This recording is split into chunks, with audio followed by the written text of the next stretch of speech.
Muy buenos días, tardes y noches, amigos, amigas, y ustedes mis queridos suscriptores, soy Pollofer. ¿Cómo están? Disculpen por no hacer nada, en lo que son las vacaciones, pero ustedes queridas personas que escuchan este video, no son los únicos que asisten a la escuela, y aunque tuve ocasiones para poder subir un video, créanme que hay algunas veces en las que realmente no quieres hacerlo, dejando a un lado este pequeño tema del que posiblemente hablemos luego, los dejaré con el video, el cual se titula, Los fantasmas nucleares de Chernóbil. Espero disfruten el video. Los fantasmas nucleares de Chernóbil. Acceso a una zona cercana a la central de Chernóbil, advirtiendo la radiación en el aire. La mañana del 26 de abril de 1986, el mundo despertó con la noticia de que en Chernóbil, Ucrania, había ocurrido el desastre nuclear más grande del que se tuviese conocimiento en la historia. A la 1:23 de la mañana, el reactor número 4 de la planta de energía nuclear en Chernóbil sufrió una catastrófica explosión de vapor que desencadenó un incendio y explosiones múltiples, que fueron seguidas por una fusión nuclear.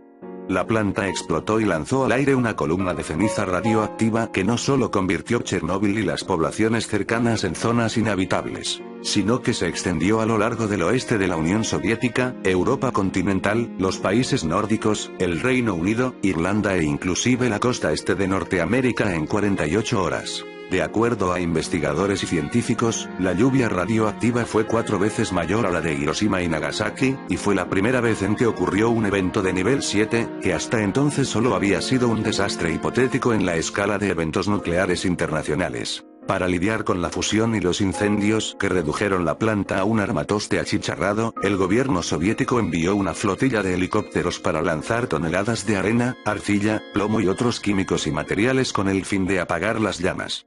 Esto se logró alrededor de las 5 de la mañana, pero el fuego que ardía en el reactor continuó encendido por varias horas más, sin saber a qué se enfrentaban en sí, y creyendo que solo se trataba de un incendio eléctrico. Los bomberos de la localidad acudieron a intentar apagar las llamas, cosa que resultó en la muerte de todos ellos tras exposiciones a dosis letales de radiación. El reactor nuclear 4 tras la explosión, hubo ligeras lluvias radioactivas que cayeron en zonas tan alejadas como Irlanda. Más de 300.000 personas fueron evacuadas de las poblaciones aledañas, con más del doble de ese número expuesto a la radiación. De los trabajadores y habitantes de las inmediaciones de Chernóbil, hubo 47 muertes entre trabajadores y 9 niños en una guardería local afectados con cáncer de tiroides. A esas muertes se sumaron más de 4.000 relacionadas a la exposición, mientras que el bosque que rodeaba la población de Pripyat se secó y adoptó un color rojizo. Los caballos y ganado que fueron dejados a su suerte durante la evacuación murieron tras que sus tiroides sucumbieron a la radiación. Algunos animales domésticos como puercos, vacas, perros y gatos sobrevivieron con mutaciones que inclusive se continúan dando entre su progenie hasta la actualidad. Los animales salvajes en la zona murieron o eventualmente dejaron de reproducirse tras quedar estériles, mutados o deformados por las partículas radioactivas en el ambiente. Tras el desastre, el gobierno ordenó el cierre de los reactores 5 y 6, el reactor 4 fue sellado con cerca de 300 metros de concreto colocado entre la zona del desastre y los edificios aún operacionales. La planta de Chernóbil continuó operando hasta el 15 de diciembre del 2000, cuando el presidente Leonid Kuchma apagó el último reactor funcional, el número 3. Después de eso, hubo decenas de operativos gubernamentales en las ciudades fantasma que rodean la zona del desastre. Pripyat, por ejemplo, se ha convertido en una ciudad fantasma, cubierta de vegetación y en la cual poco a poco comienzan a aparecer poblaciones de lobos, cerdos salvajes, ciervos y fauna que se considera extinta o escasa en otras áreas de Europa. Hay cerca de 400 personas habitando la zona cercana al reactor, a los cuales se les otorgó el permiso de habitar ahí siempre y cuando no soliciten dinero o ayuda al gobierno ucraniano si es que se enferman por la radiación. De manera curiosa, gracias a la férrea actitud del gobierno soviético entonces, la evidencia de daños y mutaciones producidas por la radiación, lo trágico de la explosión y el abandono de Pripyat y otras ciudades. Existen varias leyendas surgidas a lo largo de los años sobre cosas desconocidas, extrañas e inclusive malignas que plagan la zona de exclusión de Chernóbil y las ciudades fantasmas. El ave negra de Chernóbil. A comienzos de abril de 1986, los habitantes y trabajadores de la planta nuclear de Chernóbil comenzaron a experimentar una serie de eventos sobrenaturales. El primero, fue el avistamiento de una extraña criatura voladora, descrita como un ave gigantesca o un hombre sin cabeza que solía trazar círculos sobre el reactor, que explotaría eventualmente a fin de mes. La noche del siniestro, los bomberos que acudieron a apagar el incendio y que perdieron sus vidas por la radiación, dijeron haber visto al ave sobrevolando la columna de humo irradiado que brotaba del reactor. Quienes sobrevivieron a la explosión y los meses siguientes, han declarado haber sufrido de pesadillas, llamadas amenazantes y visiones apocalípticas que coinciden con las descritas por aquellos que vieron al Mothman en Point Pleasant, Estados Unidos, antes del colapso del puente Silver en 1958. Lo que ha llevado a varios entusiastas de la criptozoología y la ufología a creer que puede tratarse de una manifestación más de esta criatura. Los espíritus de Pripyat. La ciudad fantasma de Pripyat. Fundada en 1970, Pripyat fue una pequeña ciudad construida para los trabajadores de la planta nuclear y sus familias.